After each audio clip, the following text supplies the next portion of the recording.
합시다. 거룩한 주일입니다. 샬롬.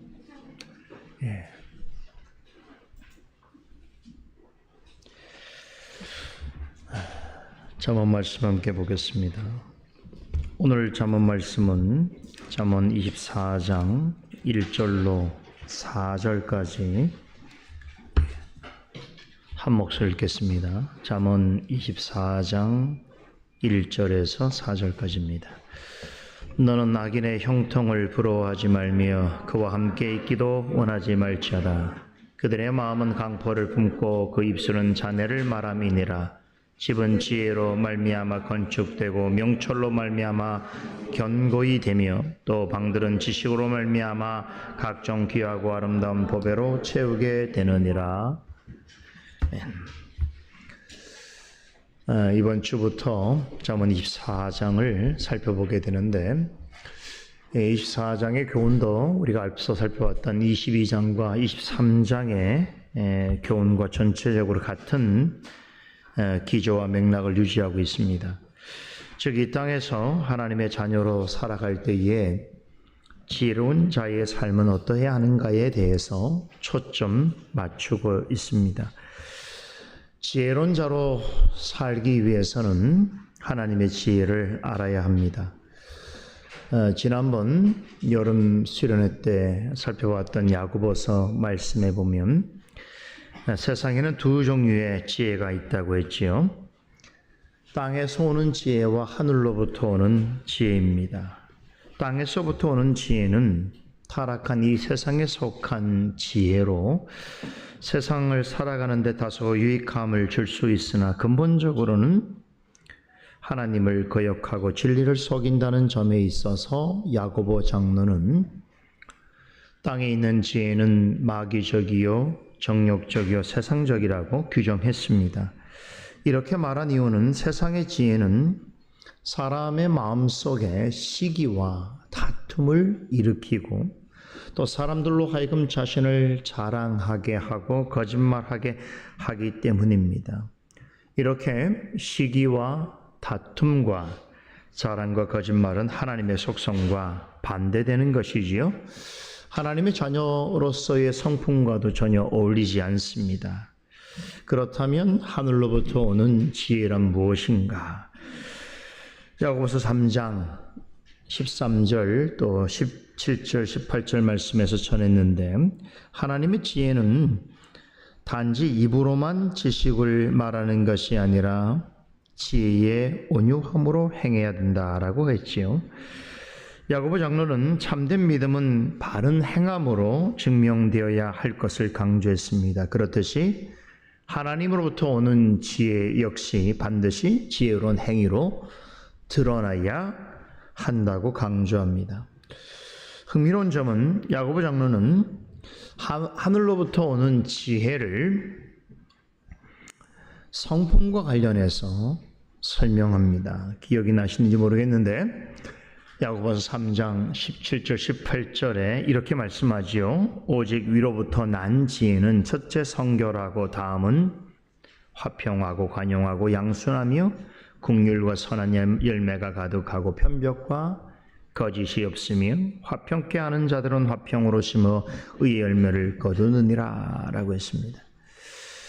야고보 장로는 하늘로부터 오는 지혜를 8가지의 성품을 나타내는 것으로 설명합니다. 즉 성결과 화평과 관용과 양순과 긍휼과 선함과 편애가 없음과 거짓이 드러나야 한다는 것이지요.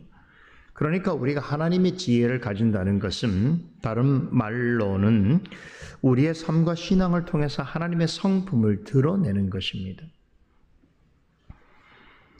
위로부터 오는 지혜라고 해서 신비한 것을 현상을 보거나 하나님의 직접적인 음성을 듣거나 또 남이 전혀 갖지 못한 어떤 신비한 지식을 갖는 것이 아니라는 것입니다. 그렇다고 해서 다른 사람들보다 어떤 대단한 능력을 가지거나 대단한 실력을 갖추는 것 또한 아닙니다. 하늘로부터 오는 지혜를 가진 사람은 자신의 삶과 신앙을 통해서 하나님의 성품을 드러내는 것입니다. 자, 그럼 이 땅에서 하나님의 지혜로 하나님의 성품을 드러내기에 힘쓰는 사람은 누구일까요? 오직 한 종류의 사람밖에 없습니다. 그리스도를 주님으로 모신 거듭난 성도만이 행하는 일입니다. 나무는 열매로 압니다. 그렇듯이 그 사람의 거듭남도 그 사람의 신앙과 삶을 통해서 알 수가 있습니다. 질투, 이기심, 자랑, 거짓말 이런 것들은 자신 안에서든 혹은 밖으로든 늘 불화와 다툼을 일으킵니다. 이런 것은 결코 하나님이 주시는 지혜라고 말할 수가 없습니다. 그래서 야고보서의 말씀에 따르면 이런 일을 행하는 사람, 즉 늘 질투와 이기심과 자랑과 거짓말에 익숙한 사람은 자기 자신뿐 아니라 다른 사람과 화평을 할 수 없다고 했습니다. 그런 사람은 하나님이 원하시는 의의 열매를 맺을 수 없습니다.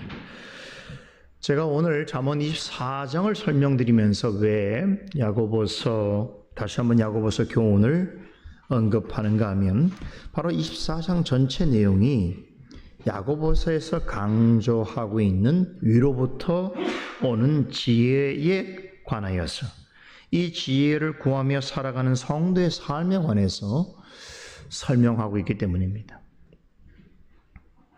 자, 우선 다시 1절을 보시면 너는 악인의 형통을 부러워하지 말며 그와 함께 있기도 원하지 말지어다 라고 말씀하죠. 익숙한 말씀이지요. 이미 우리가 23장 17절에서 보았던 말씀이지요. 내 마음으로 죄인의 형통을 부러워하지 말고라고 하는 이 말씀이 다시 한번 24장 초두에서 반복되고 있습니다. 성령께서는 잠언 기자의 입술을 통해서 하나님을 믿지 않는 사람들이 세상에서 잘 먹고 잘 살아가는 것 같은 일들에 대해서 하나님을 믿는 사람은 부러워하지 말라라고 말씀합니다. 왜 그런가 하면 하나님을 떠나 있는 사람의 잘 먹고 잘 사는 것은 하나님의 관점에서 볼 때는 하나님의 진리를 거스르는 것이요 죄를 즐기는 삶이기 때문입니다. 바로 이런 삶이 가인이 바란 삶입니다. 오늘 강서를 통해서 여러분들에게 지금 잠언에서 말하고 있는 세상을 구하고 세상 안에서 형통하고 번영하기를 바라는 사람들의 심리가 어떠한지를 말씀드리겠습니다.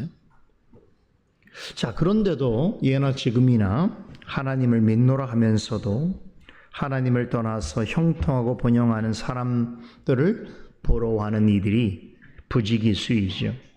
세상에서는 그런 부러움을 뭐라고 말합니까? 부러우면 지는 것이죠.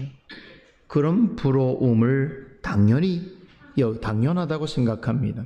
세상에서 형통하고 성공하는 사람들을 부러워하고 더욱더 닮으라고 노력하라고 주문합니다. 남들보다 더 잘 먹고 잘 살기 위해서는 세상에서는 좀 더 이기적인 태도를 가지라고 합니다. 자기 중심적인 삶을 살아야 한다라고 그렇게 푸시합니다. 그런 삶을 살아가기 위해서는 진실이 아니어도 자기 자신을 사람들에게 어필할 수 있어야 하고 또 거짓말이라고 하더라도 할 수 있어야 한다라고 말하지요. 이런 태도를 가리켜서 세상에서는 서세술이라고 말합니다. 또 어떤 자들은 이것을 세상을 사는 지혜라고 하기도 합니다. 이것이 야고보서에서 말하는 땅에 속한 지혜인 것이지요. 그러나 야고보 장로는 세상 속에서 믿지 않는 사람들과 더불어 살아가는 성도들을 향해서 세상이 주는 지혜를 구하지도 말고 그것을 따르지도 말라라고 권면합니다. 이러한 것들은 하늘로부터 오는 지혜가 아닐 뿐만 아니라 오히려 이런 것들을 추구할수록 그 삶은 대단히 불신앙적으로 변하게 됩니다. 마음의 평안과 화평이 사라지고 마음의 무질서와 불안이 가중되기 때문입니다. 지난번에도 이런 말씀을 드렸는데 부러움이라고 하는 것 자체가 죄는 아니지요. 좋은 의미에서의 부러움도 있습니다. 이런 좋은 의미에서의 부러움을 가진 사람은 내 자신이 이전보다 혹은 지금보다 더 좋은 삶을 살아가기 위해서 애쓰고 노력하는 어떤 동기가 되기도 하는 것이지요. 더 나은 사람이 되기 위해서 누구를 닮으려고 하거나 부러워하는 것은 좋은 일입니다. 하지만 이 부러움의 다른 말인 시기라고 하는 것은 성경에서 죄악으로 간주합니다. 제가 시기가 뭐라고 그랬죠? 악한 생각을 가지고 남을 유심히 살피고 그의 삶에 개입하는 것을 말하는 것입니다. 그 상대방을 유심히 바라보는 일종의 관음증적인 태도를 말하는 것인데요. 많은 사람들은 하나님께서 죄악으로 여기시는 이 시기를 세상이 주는 지혜로 알고 있습니다.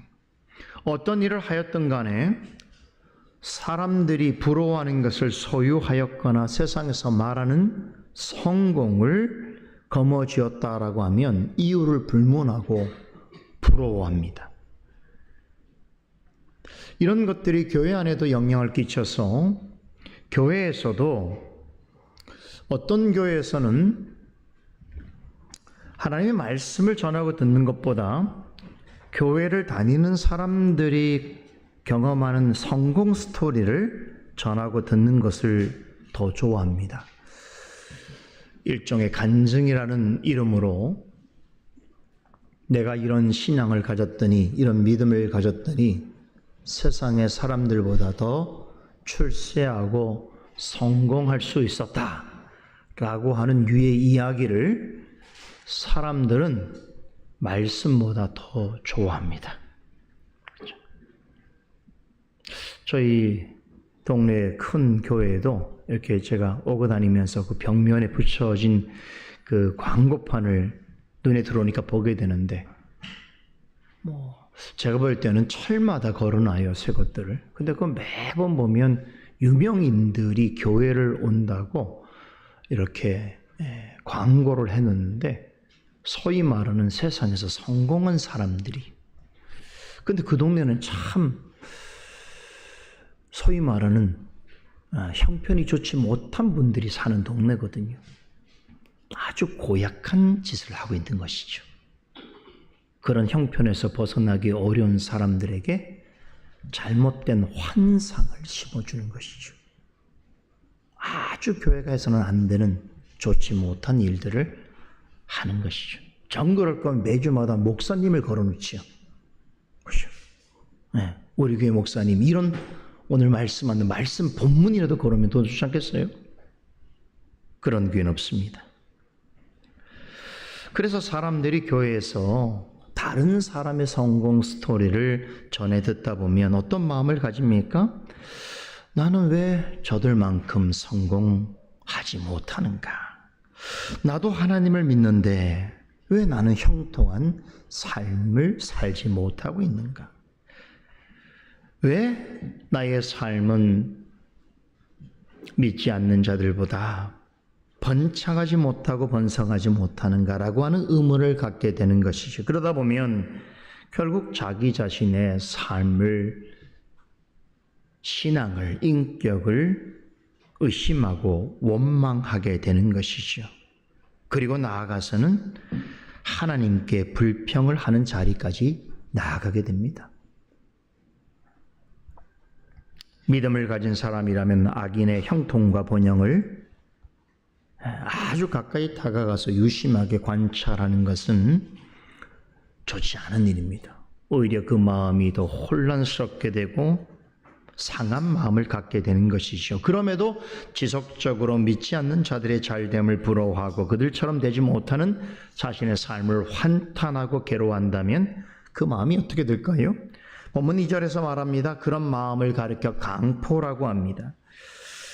그런 생각을 입으로 표현한 것을 잔해라고 합니다. 강포란 하나님 앞에서 심히 패역하고 포악한 마음이란 뜻입니다. 잔해는 악하고 기만적인 행동이란 뜻으로 자신만이 아니라 다른 사람을 해치고 파괴하는 악행을 의미합니다.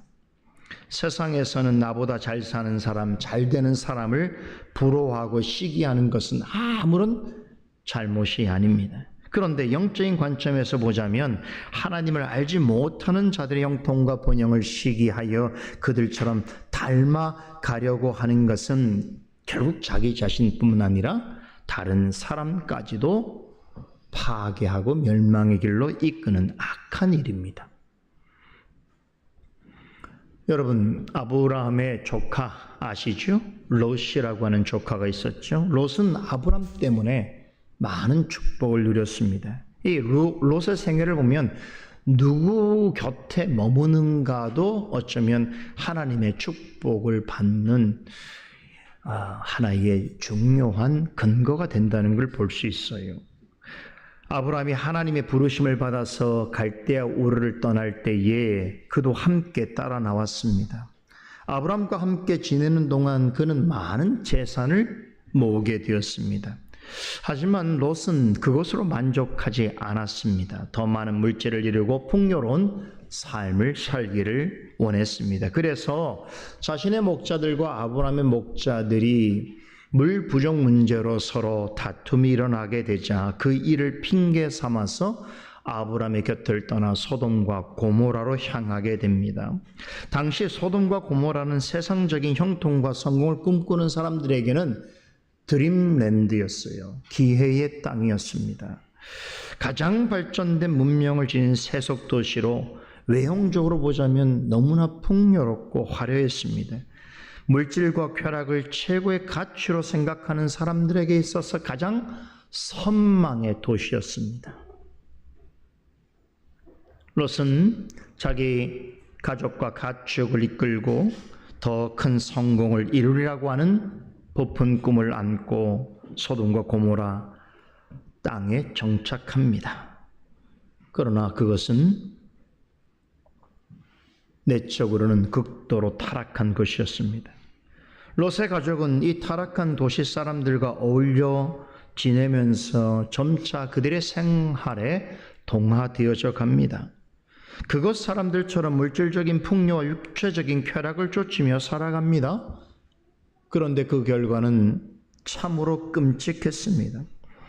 타락한 세상과 죄악의 본거지를 대표하는 소돔과 고모라 성이 하나님이 보내신 불과 유황으로 멸망할 때에 그의 가정도 심판을 받습니다. 롯의 가족에 관한 이야기와 교훈은 우리가 창세기 말씀을 통해서 자세하게 살펴볼 기회가 있겠습니다만 롯의 가정의 실패는 무엇으로부터 왔는가 했을 때에 그것은 오늘 잠언 말씀처럼 악인의 형통함을 부러워하고 그들처럼 되고자 하나님과 말씀을 전하는 지도자를 떠난 인생이 결국 전국적으로 맞게 되어지는 그 비참함과 비극적인 결말의 어떠함을 생생하게 보여주는 사례입니다. 소돔과 고모라 사람들의 물질적이고 세속적인 삶을 동경하여 그들을 부러워한 나머지 아브람 곁에 머물기를 거부하고 세상적인 성공과 형통함을 쫓아 그리로 가게 된 롯과 그의 가족의 생각과 판단은 오늘 잠언 말씀에 의하면 사실상 하나님 앞에서 강포한 마음을 품은 것이요 잔해한 악행을 저지른 것입니다. 롯과 그의 가족은 어느 순간 세상의 지혜에 도취하여서 하나님을 믿지 않는 사람들과 같이 살기를 바라는 강렬한 욕망 가운데 있었습니다. 그로 인해서 그들이 잠시간 소돔과 고모라에서 믿지 않는 자들처럼 세상적인 쾌락과 풍요를 누렸을지 모르지만 소돔과 고모라에 정착한 이후에 그들의 그 가정의 삶은 정말 불행의 연속이었습니다. 나중에 여러분, 롯이 하나님께서 보내신 천사를 어떻게 만나는지 아세요? 그 도시에서, 소돔과 고모라에서 마치 아웃사이더가 되어서 더는 그 도시에 속한 자가 아닌 사람처럼 도시 언저리에서 그저 그 쾌락과 물질적 풍요에 도취되어 심판받을 그 땅을 바라보면서, 그러나 다시 하나님께로 돌아갈 용기를 갖지 못한, 참으로 모든 것을 포기한 자처럼 살아가다가 천사를 만나게 되는 것이죠. 소돔과 고모라 성에서 이 롯과 롯의 가족은 한시도 평안과 화목을 얻지 못합니다. 이 롯의 가정사는, 하나님을 믿는 사람의 가정은 이 세상에서 무엇으로 세워지고 유지되어야 하는지에 대해서 아주 중요한 반면 교사적인 교훈을 전해주고 있습니다. 오늘 3절과 4절 말씀인데요. 이 3절과 4절 보면 어떻게 해야 위로부터 오는 지혜를 따라서 공동체, 우리의 공동체를 세우고 유지할 수 있는가에 대해서 교훈하고 있습니다. 이 집을 세우는 비유를 통해서 교훈해 주고 있는데, 오늘 이 말씀은 너무 소중한 말씀이고 너무 귀한 말씀이어서 여러분들의 마음에 영원히 새겨질 가치가 있다라는 생각을 합니다. 그래서 오늘 남은 시간은 3절, 4절 말씀을 좀 보겠는데요. 자, 3절, 4절을 우리 한 목소리 한번 읽어볼까요? 시작. 집은 지혜로 말미암아 건축되고 명철로 말미암아 견고히 되며 또 방들은 지식으로 말미암아 각종 귀하고 아름다운 보배로 채우게 됐느니라. 참 아름답고 고귀한 문장이죠. 참 멋진 문장입니다. 참 성경에 이런 문장들을 보게 되면 참 하나님이 어떤 분이신가라는 것을 새삼 생각을 하게 돼요. 어떻게 이렇게 아름다운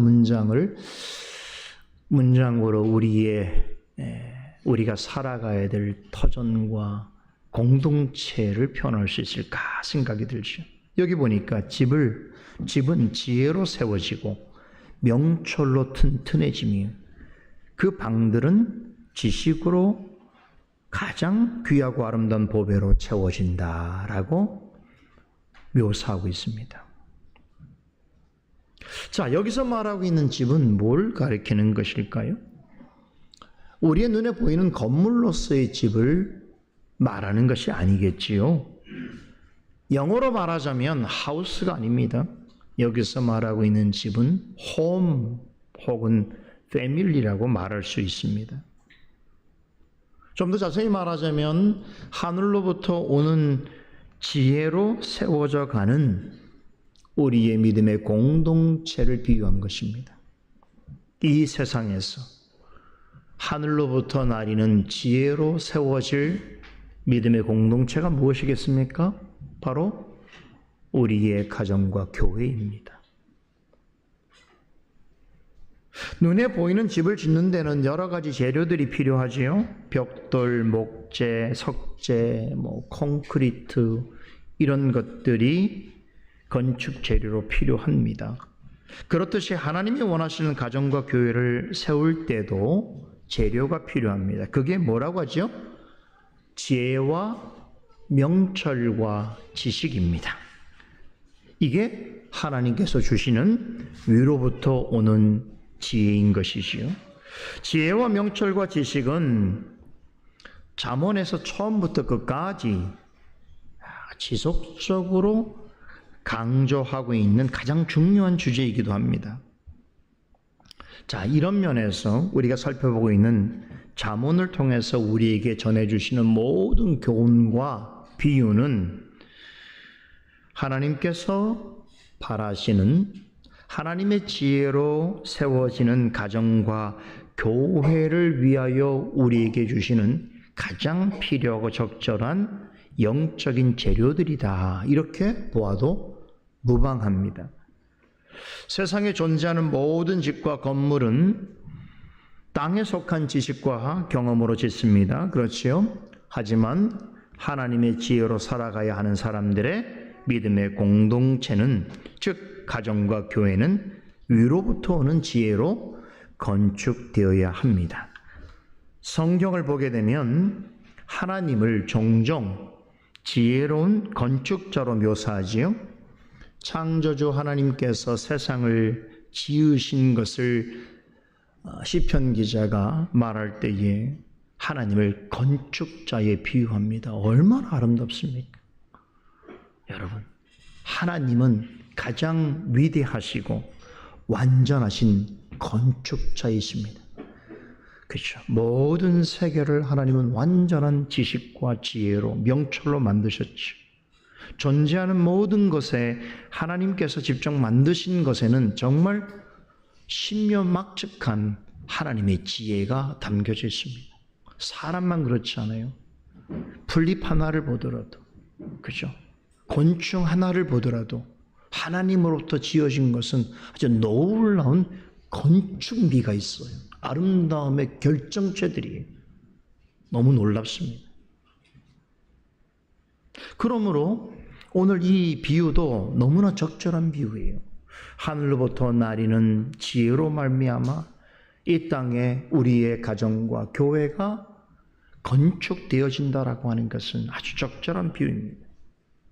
하나님께서 지으신 것들 중에서 가장 탁월하고 순전한 영적 기관이 있다면 그것은 바로 우리의 가정과 교회입니다.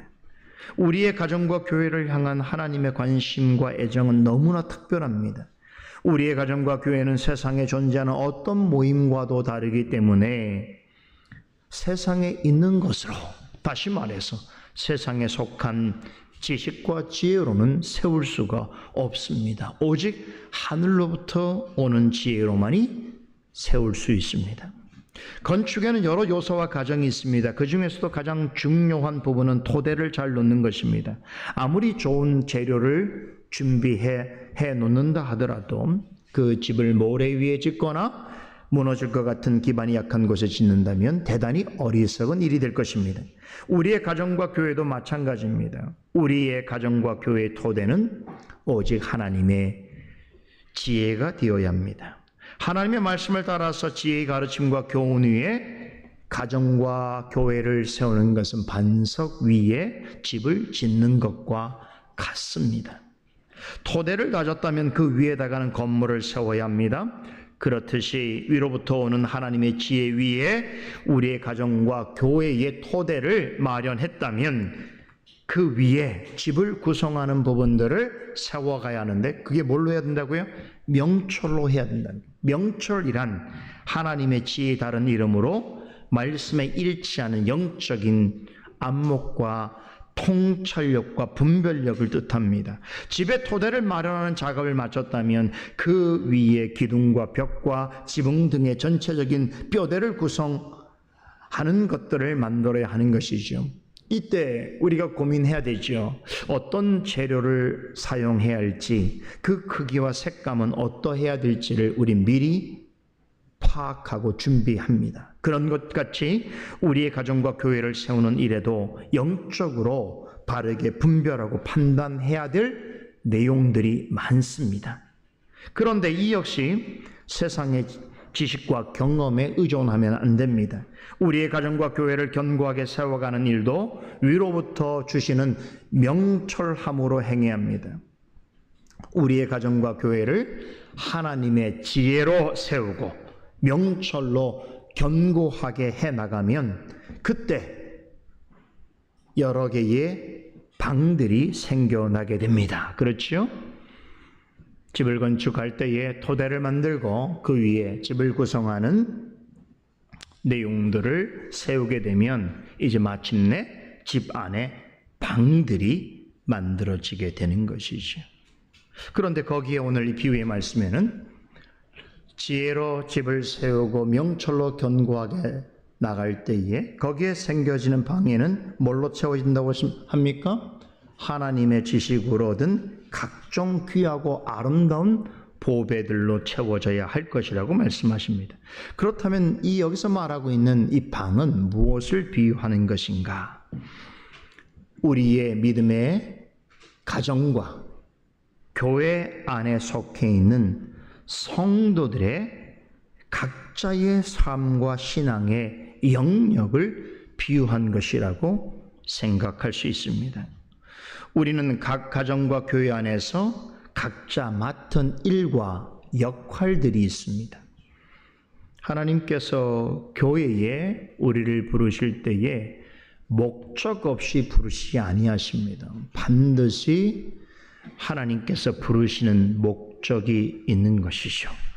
그 목적을 깨닫는 자가 사명자입니다. 나를 하나님께서 이런 목적을 가지고 부르셨구나. 비록 작고 보잘것없이 보일지라도 주님의 교회에 세우는 일에 있어서 나에게 주신 나의 신앙과 삶의 영역에 있어서 하나님이 주시는 지식으로 아름답고 고귀한 보배들로 채워가기 위해서 마땅히 행해야 될 바를 나에게 요구하고 계시는구나 라고 생각하게 되는 것이죠. 그래서 여러분, 우리 가정이나 교회에서 그 믿음의 공동체가 화평과 평안을 유지하기 위해서는 각자가 자신에게 주어진 일을 잘 감당해 가야 합니다. 이해되시죠? 이게 너무 중요한 일이에요. 겉에서 보면은 집이 아주 멀쩡하고 새 집처럼 보이는데 그 집에 들어가는 순간 하고 놀라우는 충격받는 가정이나 집, 교회도 있겠지요. 모든 것이 어그러져 있고 질서가 깨져 있고 규범이 없고 권위가 사라져 있고 날마다 고성과 다툼이 있고 하는 곳이라면 어떻습니까? 정상적이지 않죠. 우리의 가정과 교회도 마찬가지입니다.